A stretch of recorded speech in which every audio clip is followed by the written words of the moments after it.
Subscribe to our YouTube channel and press the bell icon to get the latest updates. I'm with Ananth Krishnan, the China correspondent of the Hindu newspaper, still in Chennai, waiting for a visa to go back to Beijing, but has just written a book called India's China Challenge, beautifully written, and we'll talk to you about that. Ananth, welcome to The Print. Thank you so much, Jyoti, for having me. So my first question to you is about the title of your book. You call it India's China Challenge. What is this challenge? Yeah, Jyoti, I only realized after I had written the book that perhaps the title could be interpreted in two ways. One is, of course, I think all of us are aware of the many challenges we face from China's rise. But then also some might think it is about the challenge that India poses to China. At the outset, I should say that I broadly focus on the first interpretation. And what I argue is I look at multiple spheres where we are dealing with a very new reality because of China's incredible rise over the last 2-3 decades. So I look at a political challenge, India obviously being a country with a very, very different political system. How does it deal with the rise of a country that it makes no bones about the fact that it is a one-party rule, authoritarian country, and a model that China's leaders believe is actually the best model for developing countries. And it's something that they're very conscious of every time they look and contrast China's economic fortunes with India's. There's a political challenge, there's the economic challenge, which in my view is this very lopsided trading relationship we've dealt with over the last 20 years. And now a new kind of dependency in terms of, for example, Chinese investments into Indian companies, something that the Indian government is now scrutinizing because of the boundary clashes of the summer of 2020.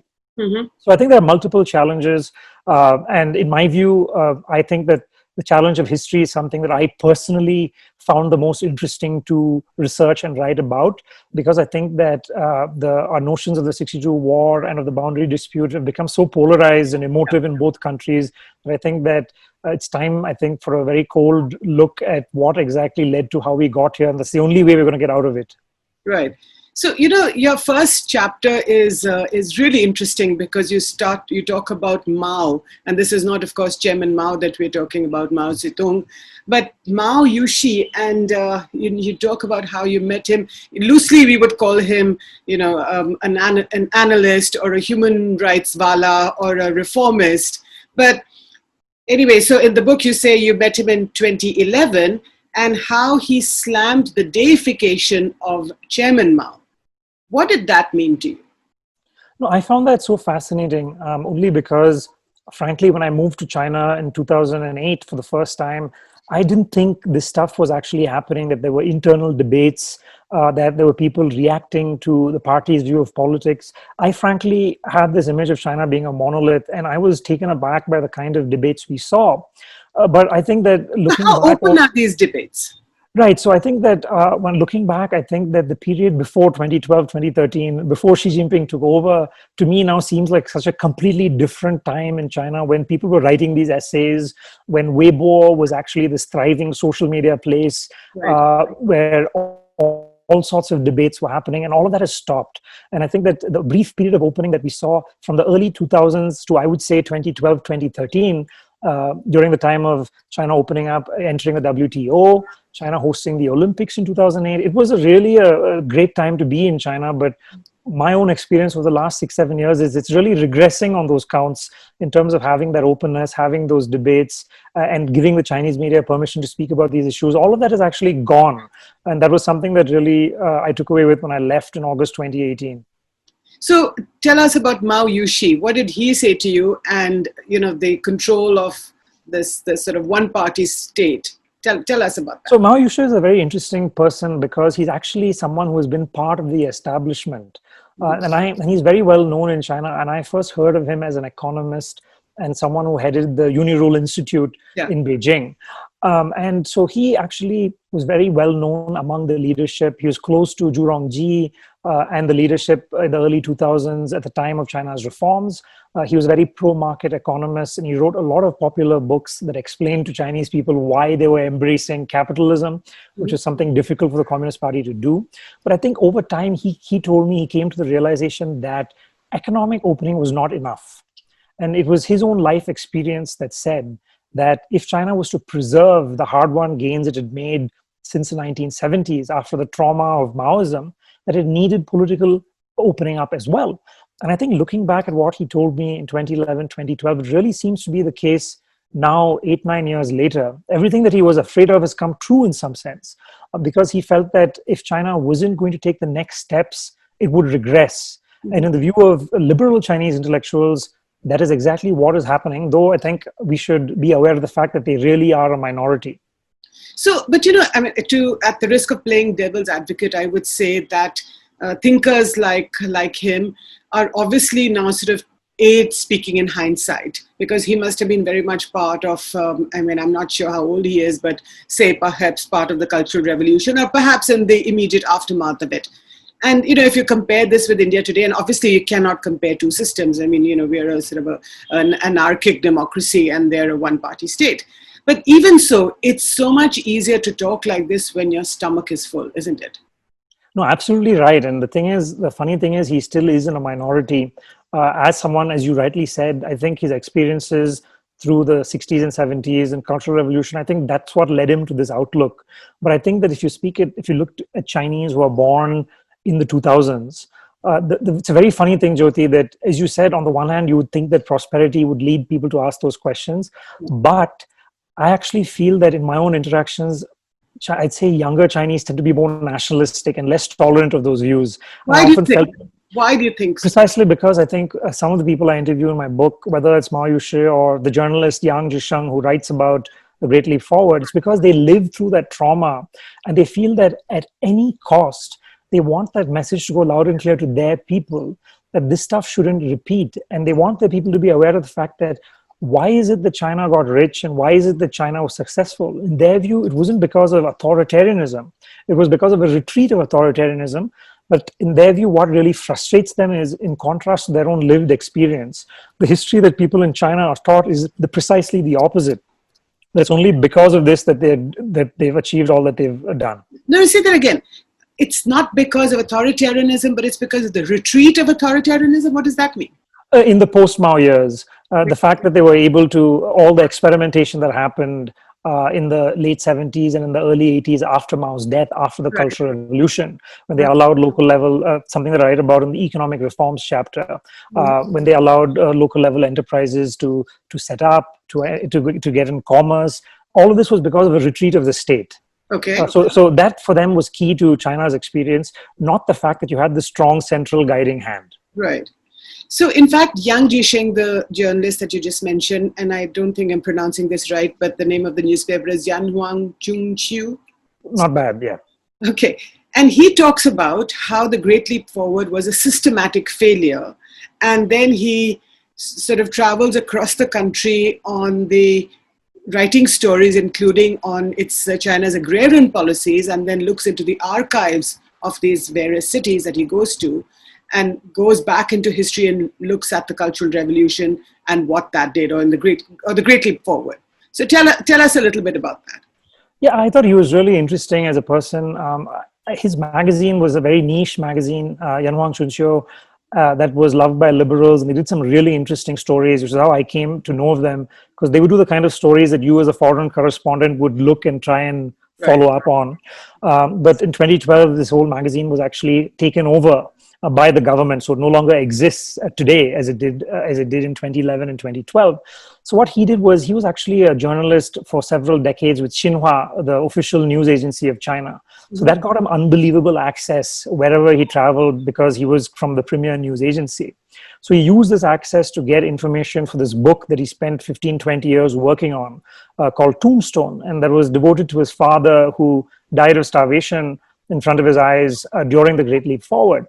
What he wanted to do was really try and change the public image of this period, which is every person in China thinks this was because of natural disasters.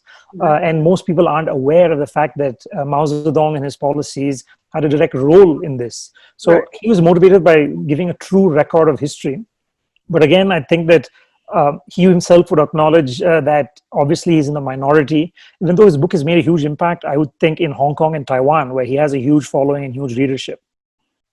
Right. So you say that the newspaper was shut down. Why was it shut down? Is this because Xi Jinping comes to power? In 2012, the editor of the newspaper said that basically this newspaper was taken over by one of the government ministries. I think it was the Ministry of Culture. And I think the reason was because they were unhappy with the kind of stories and pieces they were doing on, say, political reforms or making cases, for example, for rule of law in China, or for having officials declare their assets. So these were some of the things that they sometimes would write about, which the central government didn't really like. So I think that around the time of Xi's ascension, there generally was a tightening of the media. And that's something that actually has continued, I think, till today. So in these last 8 years, talk to me a little bit about the media in China. I mean, here in India, we love to hate the Global Times, right? Which is sort of the English language, website or newspaper that's controlled by the Communist Party. But we also have access to the English language versions of Xinhua, People's Daily, various other media. But what is it about this media? Are they free? Are they not so free? Tell us. I think the best way to think about it is there are different degrees of freedom in which the media operate. It's not a monolith. All the media is ultimately party controlled. So all of them are affiliated to perhaps a government agency, whether at the city level or the provincial level or at the central level. So every media outlet has to have an official affiliation. So in that sense, there is really no free private media in China.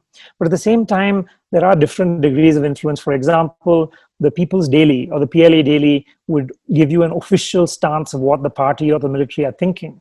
But they would give the Global Times leeway to, threaten countries, say X, Y, or Z, and stuff. Obviously, they're okay with to a certain degree, otherwise they wouldn't allow it. But does that really reflect policy? Not necessarily. So you have to look at Not necessarily. the source. Not necessarily. Why not necessarily? So we shouldn't treat the Global Times as a gospel truth, basically. Yeah, I think oftentimes people like Hu Xijin, who's the editor-in-chief of the Global Times, are good weather vanes. They aren't people who set policy, but they're the kind of people who try to sense which way the wind is blowing and try to hop on that bandwagon. Not that we don't have those people in India as well. Exactly. I was going to say. So he's the kind of guy that gives you a good pointer of where things are going. Sometimes he's ahead of the curve. Sometimes he may do an about turn. For example, in Doklam, Global Times was threatening India left, right, and center. But then immediately after the disengagement, they did a 180-degree flip because they were behind the curve. I don't think they knew disengagement was coming in the end of August 2017. So they did a complete about turn and tried to catch up with the reality of policy. So that's how they function. But one corollary I'd add, Jyoti, is that I think this fact of the media, on occasion, when given the space, they're fantastic Chinese journalists who do great stuff, which I talk about in the last chapter of the book on the pandemic. Right. The fact that a lot of what we know about what happened in Wuhan was because of Chinese journalists who were allowed by the central government to go to Wuhan from other provinces because the central government felt that the provincial government was not giving them the truth. Yeah. So the central government actually had incentive to have a limited window of freedom to allow journalists to go in. And then after a while, when they felt that it was getting too much, they promptly shut the window again. So 2 questions from that, Ananth. The first is that, you talked about how Global Times reported and then the Doklam crisis. But if you look at the ongoing crisis in Ladakh, how do you think the media is reporting that? It's been very interesting. What I've been trying to puzzle over is there's been far less media coverage than Doklam. And Doklam was really covered by official media, by which I mean People's Daily, PLA Daily, the big Chinese papers, which have been very, very muted about the current standoff. Why, I genuinely don't know. I think that perhaps they felt that the whipping up sentiment might hinder China. We don't know how the standoff is going to end. We're in the middle of it.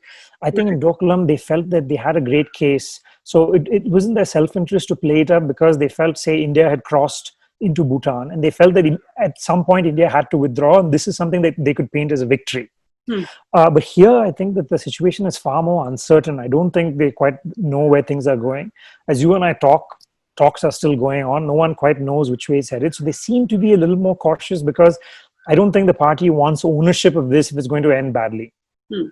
So to come back to your book where Xi Jinping, of course, is this sort of primary character. He strides across your book, really, like a colossus. And one interesting thing you say is that, in the outside world, including in India, we like to call him President Xi, but really in Chinese, there is no such word, right?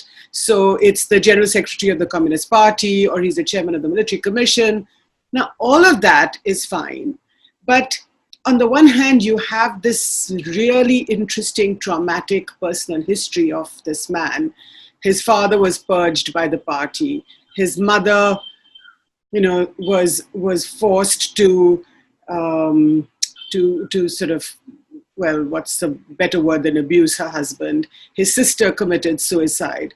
And yet he climbs the ladder and becomes President Xi Jinping. And that's why I think that, it's easy I would never underestimate him given the ruthlessness of the system. I think anyone who manages to climb out to the top of the system, given everything that he's been through, is not someone you underestimate. And I think that the point, I think it's very clear that he knows the ins and outs of the system better than most people, because he's been on the receiving end of it in a very brutal way throughout his childhood. And he never gave up.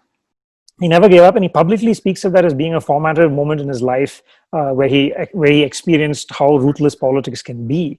He talks about it. And he's spoken about that in speeches, and some of those speeches that I mentioned in the book. And I think that he also was aware of his family history, which turned out to be a good thing later, because his father was rehabilitated by Deng Xiaoping and became a vice premier and a senior official again. But at the same time, he was very careful where he, unlike other princelings, he didn't just settle for a cushy Beijing posting. He went to the provinces, he went to rural counties in Hebei, he went to Zhejiang. So he spent some time with the PLA as well. So he, I think, made sure that he had all the right connections, but at the same time, he also had the credentials, so no one could really object to him being chosen as Hu Jintao's successor. So this gentleman, the president, the general secretary of the Communist Party, wants China to be perhaps the most powerful country in the world. But does that mean that one way to do that is to antagonize your neighbors, whether it's in the South China Sea, you have Japan, Vietnam, in India you have the crisis in Ladakh. What does that mean to you? I think it's interesting. I think it's very clear that it's obvious that the first big campaign that Xi Jinping announced when he took over was this Chinese dream. And he described the Chinese dream as a rejuvenation of the Chinese nation. Right. The meaning of that is essentially China going back to its rightful place in the world. And I think that's something that the guiding philosophy of what he decided to focus on, which I think is quite telling. And I think that there's no question that he's a nationalist at core.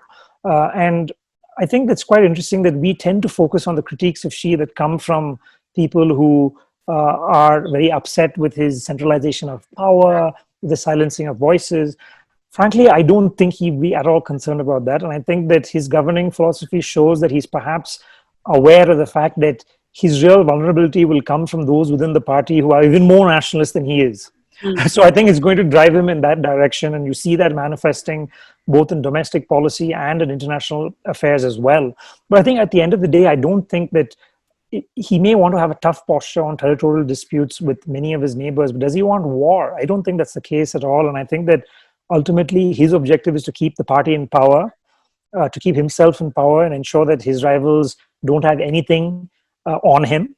And I think to ensure that he is in a very good position, and the party celebrates 100 years in July 2021, and at the next party congress in 2022, when he will have to decide who is going to be his de facto successor, since he himself knows he can't go on forever. So I think that would be his immediate focus in ensuring his position is fine. And I think he would do anything that is needed to ensure that that's the case. But then if he doesn't want war, what does he want? I mean, we still don't have an answer as to why the PLA is in Ladakh. I mean, nobody really knows. Now we're hearing, from the Moscow talks that took place between Wang Yi and Jaishankar, that there was some talk about the 1959 claim line. But this claim line that the Chinese talk about is not a new story. Okay, they brought it up again. Yeah. So do you know what they want?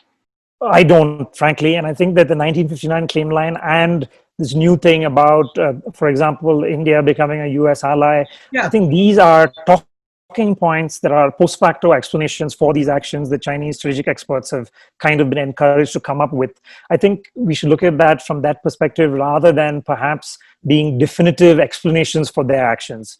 I think that I genuinely don't know what prompted their actions in Ladakh, especially because it seemed to me from the outside that there genuinely was a meeting of minds between Prime Minister Modi and President Xi in Chennai.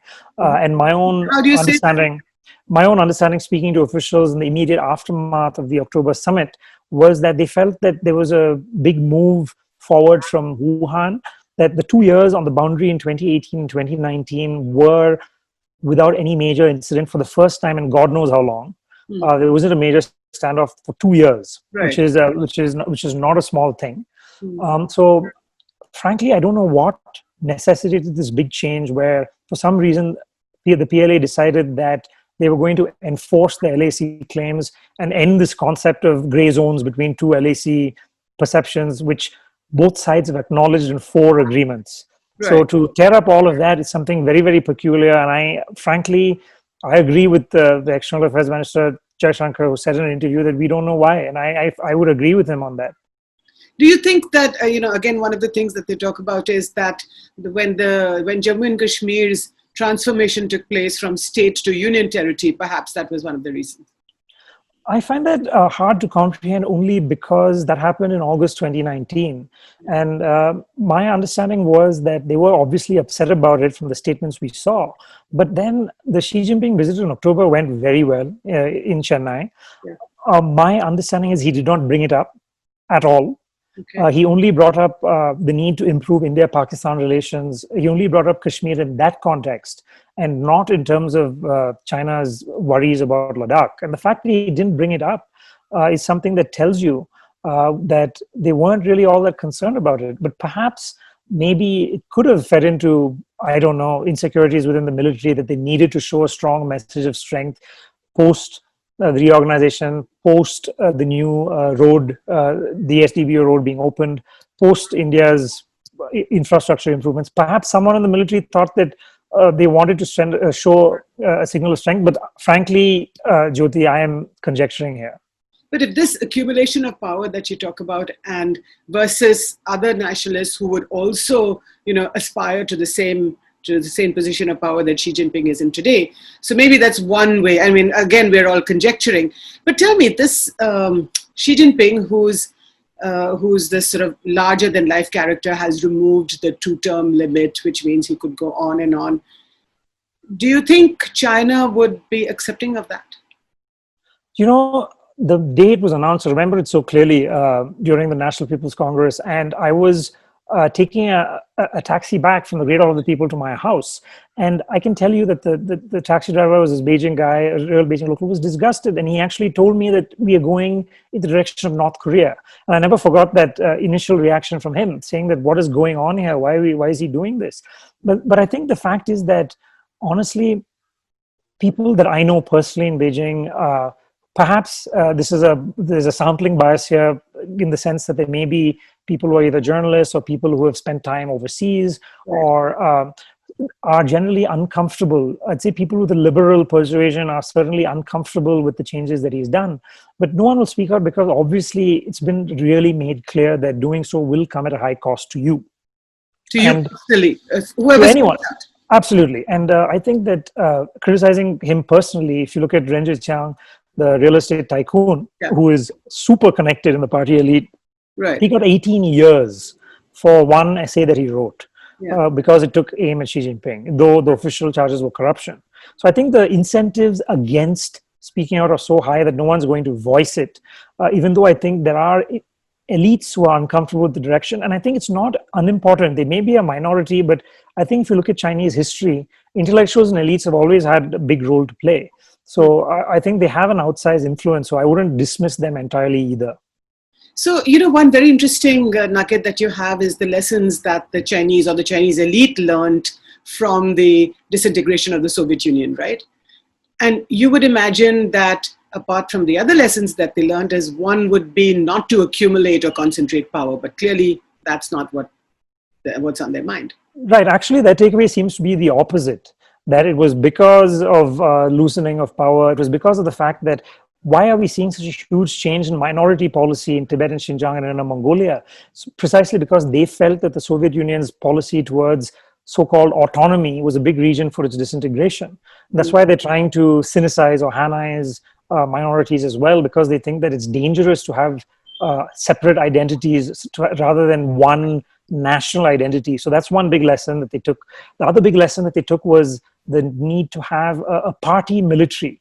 And so that's why they are dead against having a professional military, a national military. And they felt that the biggest mistake for the Soviet Communist Party was to not ensure that the military would always be first and foremost a Communist Party military and not a government, a state military. And I think those are two key things that they're very, very, very careful about. Right. So I read your chapters on Tibet and Xinjiang very carefully. And but you should tell us, what was your experience in Tibet about? So in Tibet, I only had the chance to visit the Tibet Autonomous Region once, only because journalists can't go there. You need a permit to go there, so you end up only going on a government tour. And so me and two other Indian correspondents were taken. We were invited to go to cover the opening of the Nathula route when pilgrims were coming in from Nathula to Yadong. So it was a fantastic experience for me to spend a few days in Lhasa, where I had the chance to roam around unaccompanied by anyone and speak to people. And but more than that, I think for me, what was really eye-opening was spending a lot of time in the Tibetan areas that border TAR in Sichuan, Gansu, Qinghai, and Yunnan. So actually half of China's Tibetans don't live in what we think is Tibet. They live in these bordering areas, which are called so-called autonomous prefectures. And I spent a lot of time there in 2012 in the middle of the self-immolation protests, which we were all covering back then, to figure out why it was that you had more than 200 Tibetans take to this extreme form of protest. But there were so many anxieties that I heard, especially from the Dalai Lama, right? The self-immolation. Exactly. So, and a lot of it was tied to the fact that they felt there were language issues, that Tibetan was being sidelined, and essentially it was a fight. It was kind of like a reaction to oppose what they felt was this dilution of their identities. And in the book, I also profile someone who won't really strike you as an ardent, person who speaks up for Tibetan identity. But one person I speak to is this very popular fashion designer in China, who was the first big Tibetan fashion designer who has showcased her designs in China Fashion Week. And she told me something so interesting, but she's obviously by no means a dissident or any such thing. But she did tell me something so interesting, that among young Tibetans, there's such an enormous pride in their culture in a non-political way. Right. So she felt that there's such a deep impression of their identity and their culture. They see themselves as unique, inheriting a very long cultural tradition that's different from the Chinese cultural tradition. And my own view, Jyoti, is these things are not going to go away. These feelings are not going to go away, even if it's practically impossible for anyone to do anything about it, whether in Tibet or Xinjiang or even Hong Kong for that matter. I think these identity issues are quite deeply ingrained among young people, which is something that I found quite striking. So do they talk about the Dalai Lama? Well, I had one person that I met who was speaking about the history of the Dalai Lamas during a tour of the Potala Palace. And it was interesting that they focused so much on the 5th and 13th, because the 13th Dalai Lama was a big modernizer and everything that he did. So obviously the 14th is someone that they don't really speak about. But I was really... It is the current Dalai Lama for... Correct, yes.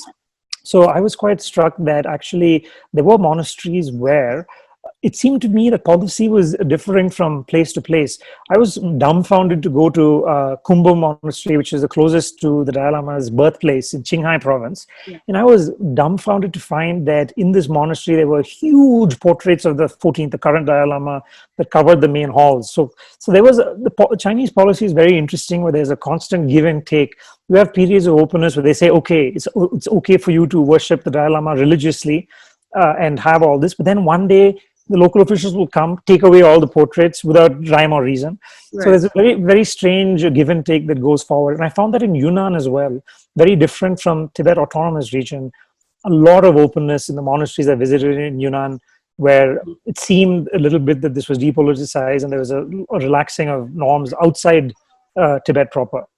But in Beijing, do officials talk to you about the Dalai Lama and perhaps the whole India connection vis-a-vis Buddhism and specifically the Dalai Lama? Yes, it does come up only, I think, when there is a controversy, whether it's the Dalai Lama visiting Tawang, or if he's in the news for some reason, it comes up usually with government-sanctioned scholars. They're the only ones to speak about it. And Beijing is home to the Tibetology Research Center, which is one of the biggest government think tanks on Tibet. And they generally they espouse very strong views, using the favored phrases of the Dalai Lama being a splittist. That's right. And the like. And that usually comes out. They tend to keep the India-Tibet connection under wraps because I think both sides have invested a lot in making this less of an issue. That's right. But of course, it does come out every time there's a sensitive issue. I think the last such time was when the Dalai Lama visited Tawang. There was a lot of uproar in the Chinese press. Yeah. So, just last couple of questions, Ananth, on the China-Pakistan nexus that you talk about. I can't let you get away without telling me what you think. I think that CPEC I found to be such a fascinating project. Even though the China-Pakistan Economic Corridor. Economic Corridor, sorry, yeah, which was launched in 2013. And I found that to be really interesting, even if I think 7 years later, perhaps it hasn't achieved everything that they wanted. I think in 2014, China made it very clear that they wanted CPEC to be a very important flagship corridor of the Belt and Road itself. And they wanted it to be an example for other countries.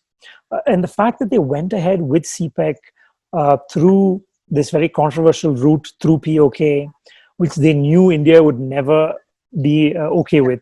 Yeah, I think to me, it really sent such a strong message that this was a relationship that they were never going to compromise, regardless of Indian sensitivities.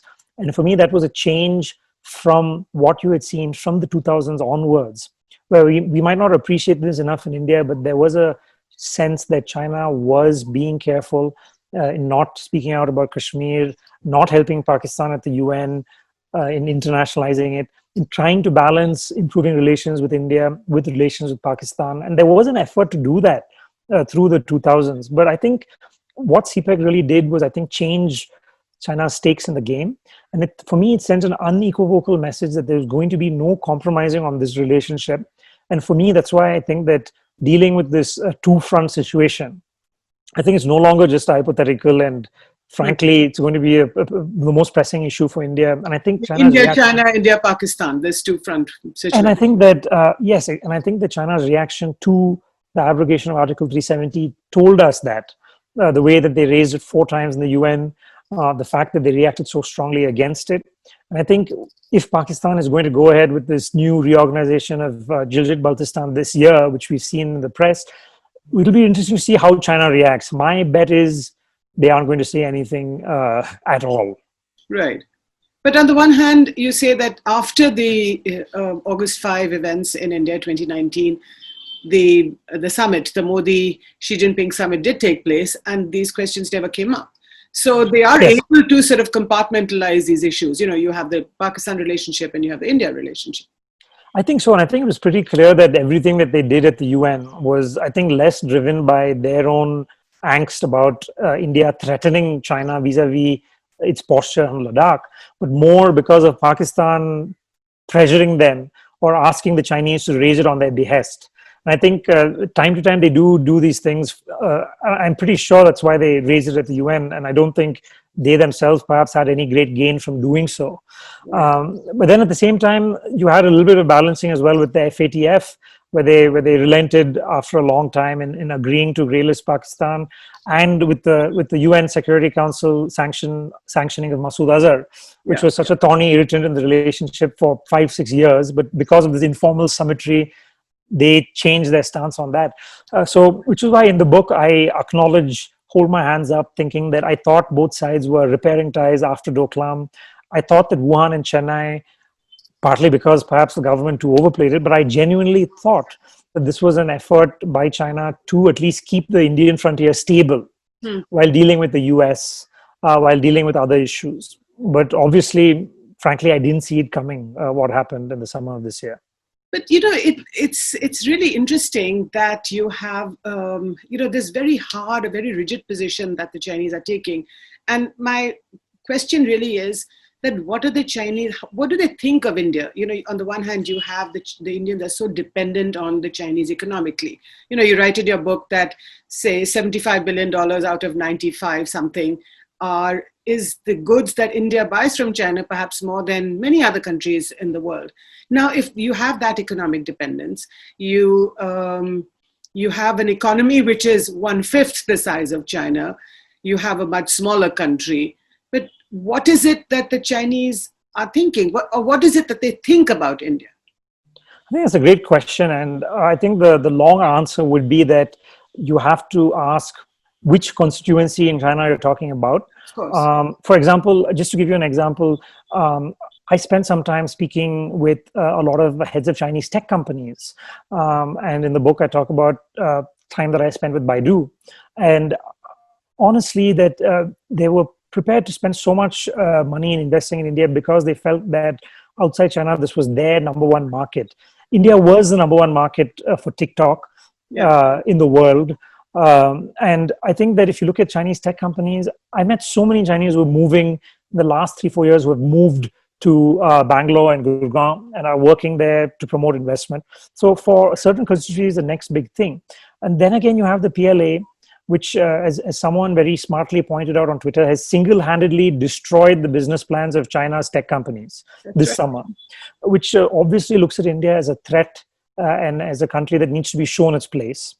How the central leadership manages or views these competing perceptions, I frankly don't know, because from time to time you see the impression of India being a country we can do business with, being a dominant perception, but then over the last few months, it's been something completely different. So it's veered in the completely other direction of India being this country that's resentful of China's rise, India that didn't help China, and there was a sense of Schadenfreude in India because of COVID-19.